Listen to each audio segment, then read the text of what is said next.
Kidlat News Updates. Mga balita ngayon, mali-maletang pera para kina PBBM at Romualdez isiniwalat ni Zaldico. Higit 20,000 katao dumagsana sa Quirino Grandstand para makilahok sa INC rally.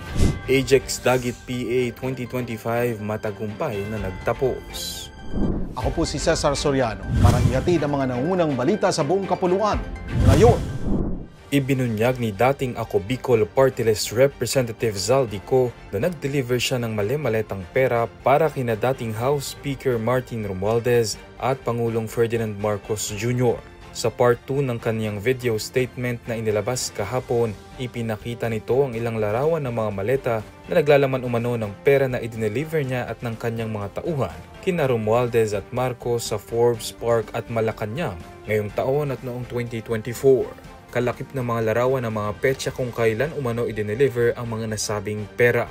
Sa gitna nito, pinanindigan ni Ko na wala siyang nakuhang pera at lahat umano ng insertion sa budget ay napunta sa Pangulo at sa dating House Speaker. Nitong Biyernes nang isinawalat ni Ko ang tungkol sa 100 billion pesos na insertion sa 2025 national budget, bagay na pinabulaanan ng palasyo.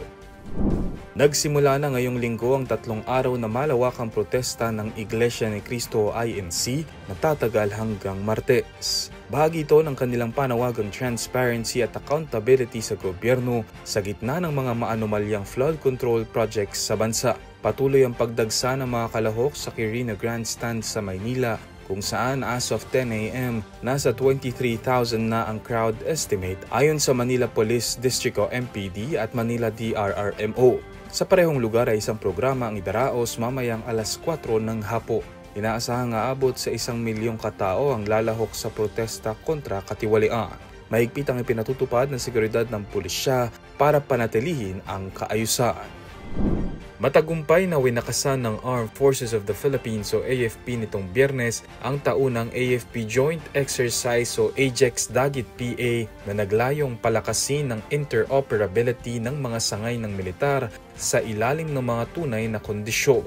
Ayon kay AFP Chief of Staff General Romeo Bronner, mas nahasa ang strategic na pag-iisip at operasyon ng tropa sa pamamagitan ng staff at command post exercises. Dagdag niya, pinalawak din ng cyber defense at information warfighter exercises ang kahandaan ng militar sa digital at cognitive domains. Nagsimula ang ehersisyo noong Nobyembre 4, ngunit pansamantalang ipinagpaliban noong Nobyembre 9 dahil sa banta ng Super Typhoon Uwan upang bigyang daan ang operasyon sa disaster response.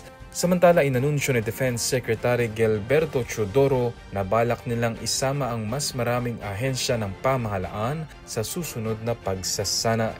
Para sa Kidlat News Channel, ako si Renza Lenon, nag-uula. ako po si Cesar Soriano kasama nyo sa bawat pagbuto ng balita.